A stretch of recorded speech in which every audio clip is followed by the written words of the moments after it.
how much would you end up saving on some of these cars, paint job wise, like into the tens of thousands, potentially? I guess it depends on how much stuff you plan on hitting. Yeah.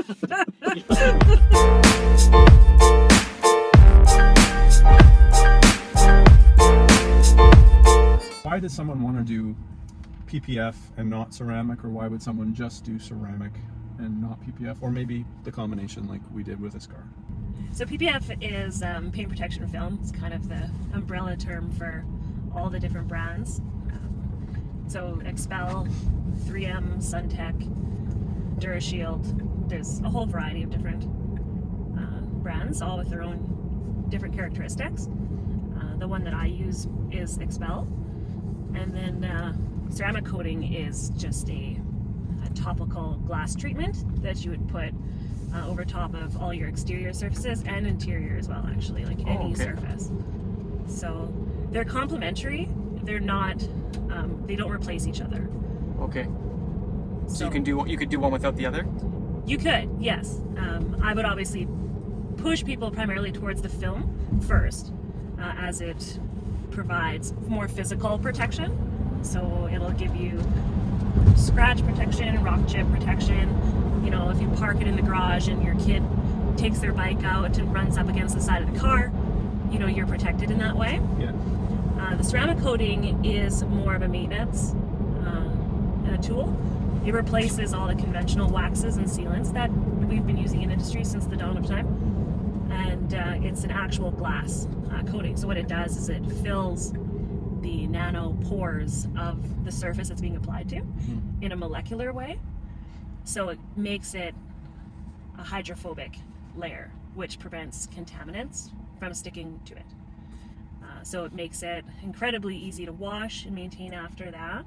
And then it protects against UV damage, staining from superficial hazards like bird droppings. And if you were to, say, pour something chemical on your car that might leave a stain, Right. like maybe like an oil, it would protect against that. And it is permanent if you maintain it properly. So you don't ever have to wax your car. Another benefit, of course, is that it is harder than your typical clear coat from the factory. So it prevents a lot of micro abrasion damage. So it's scratch resistant in a way. It's not scratch proof, and it's not going to protect against someone, you know, running up a golf cart or something, or against your car. It's not the same level of protection, obviously, as a film would be. But it is harder. So this micro marring that you would get at a car wash, for example, like when you're like drying it after, the swirls, that would be alleviated with the ceramic coating. And when you put ceramic coating on glass as well? Yeah, you can put it on really anything. There's different types of coatings for all different types of industry. So for a car, we would have about 6 or 7 different ceramics for all the different materials. So there would be one specifically for your paint protection film. Yeah. Then there's going to be one for your paint. Then there's going to be one like your top coat. Then there's going to be one for your glass, one for your trim, one for your rubber, one for your rims. The rim one I love. The rim one is fantastic because it's thicker and it protects against damage from brake dust. Okay. So especially if you have like a race car or even high performance cars with like really brake dusty brake pads, it'll prevent a lot of that buildup. So when you go to the car wash, it actually cleans instead of getting gunked up and it looks like black over time. Porsches are terrible for that. Mercedes are terrible for that. So we actually at the shop take rims completely off the vehicles and then ceramic, like the inside, the barrels, everything. Wow, okay. Yeah, so when you go to the car wash, it just rinses out. That one is my favorite. And then there's interior protection for like your leathers, fabrics, plastics, everything. Did you hear about Scott's Tesla? Well, he told me he got into an accident and it was like no body damage at all. None. But it's like this huge problem because all the airbags went off. Yeah. For no reason. Yeah, and he got it back, or he's getting it back, and they found out he didn't have it plugged in, and the battery's done. No. Yeah, only charged in the 50s. So it's toast. It's not, the car isn't toast, but the battery's being replaced. Wow. Crazy. How long was it sitting? It's been sitting a month. Like, So I've been driving this car. Discharge. Yeah, I don't know what they were thinking. Like, you can't just leave that car unplugged. I guess it's going to take the industry a long time to figure out all the Understand it little all. finicky things that it requires. Yeah, because it's not just the. Because normally when a car dies in my shop, I just boost it and off it goes. And off it goes. I mean, plugging it into a wall outlet was all it needed. That's Yeah. the funny thing. So like my Tesla clients, yeah, just like you, when you're in the shop, I'll just plug the car in. Yeah. You get a free charge while you're there. Yeah. How much would you end up saving on some of these cars, paint job wise, like into the tens of thousands, potentially? I guess it depends on how much stuff you plan on hitting. Yeah. It kind of comes down to whoever takes pride in their ownership and wants it to look good and then get that, like I said, that resale value is what you're really going for.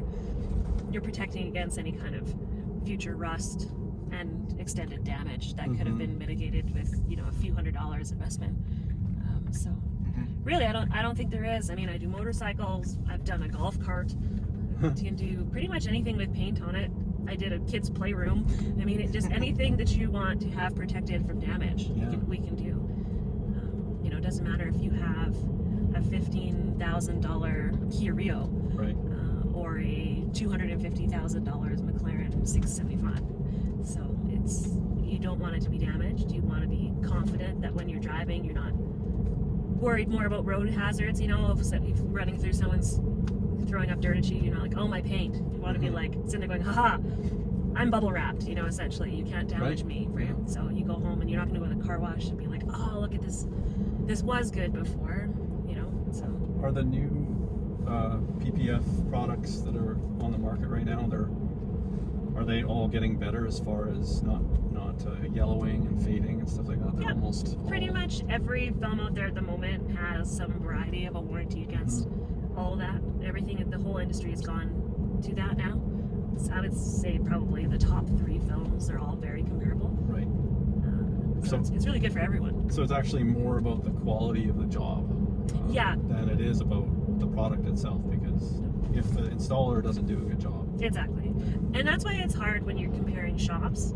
When someone's trying to say, well, can you beat this price or price match? It's hard because it's 50% the product, 50% the installer. Some might even say 20-80. Because you can give someone a beautiful product. If they don't know how to install it properly or don't take care in the installation, it's going to look terrible on the car.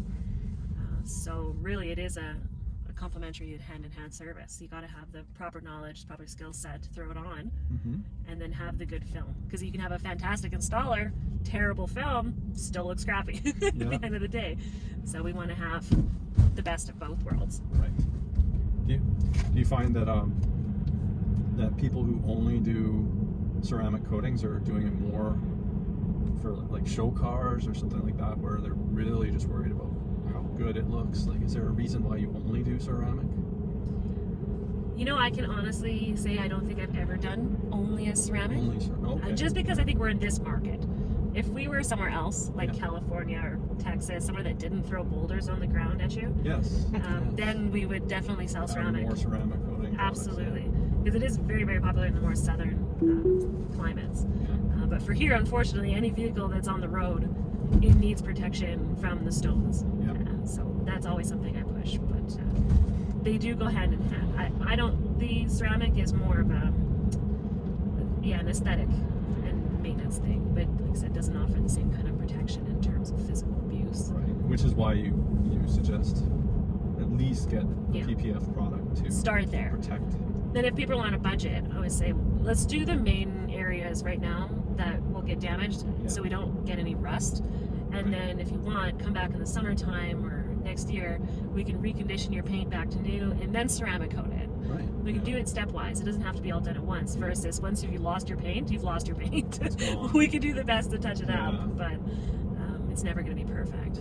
Is there any risk of doing, like, if you can't afford to wrap the whole vehicle, let's say, or you just want to do your hood for now, you're not going to do your fenders or something, can you, if you do it at a later time, like with the coloring and stuff, does that happen? Is that people do that? Like, or is it just like the package what they get is the beginning and that's it? Or do they add to that package later on? Have you seen that before? Oh yeah. All the time. So sometimes people will get, like at the dealership when they buy it, they'll get suckered into throwing it in with their deal, paying 3 times too much for it. Okay. And they'll only get a 24-inch front end because the dealers at the dealer level installers typically aren't qualified enough to do full fronts. So they only do 24s, and then they'll leave and immediately regret it. And I do a lot of removals of 24s and then go up to fulls. Okay. And then people come back and add, oh, you know, I did the front, but now I'm noticing I'm getting wear on my rocker panels, I'm getting wear on the back bumper, and they'll add extra kits here and there. One thing I noticed about your shop, of course, is that you deal with a lot of high-end sports cars, like when I've been there a couple of times. And what's nice is that because you deal with that caliber of client and caliber of car, but also are catering to ones that you know, more economy friendly vehicles. Yeah, we're non-discriminatory. Yeah, they're getting the same service. Absolutely. Right? Which is awesome. It's not like there's an exclusive club, and if you just because you don't have a $250,000 McLaren, you only have a $15,000 or $20,000 Kia, that doesn't mean it's what you're paying for is not still very important. So I think what's great about your service is that you treat every vehicle because you're handling high caliber vehicles. You know how to treat those. Of course, that's gonna come off, and you're gonna treat less expensive vehicles the same way. That's fair to Absolutely. say. I mean, when you're working on a vehicle, you're only staring at that patch in front of you, and paint is paint. So everything gets the same treatment every time. And it might actually add a level of confidence to the more economy-based vehicles when they come in and they see the GT3 RSs and the Lambos and all that stuff. Because they're like, oh, if you can work on those and they're trusting you with that, then I definitely trust you with my car. Yeah, exactly. I absolutely believe that. Yeah, absolutely. And you're always getting the same level of service, the same person putting it on. That's right. Exactly.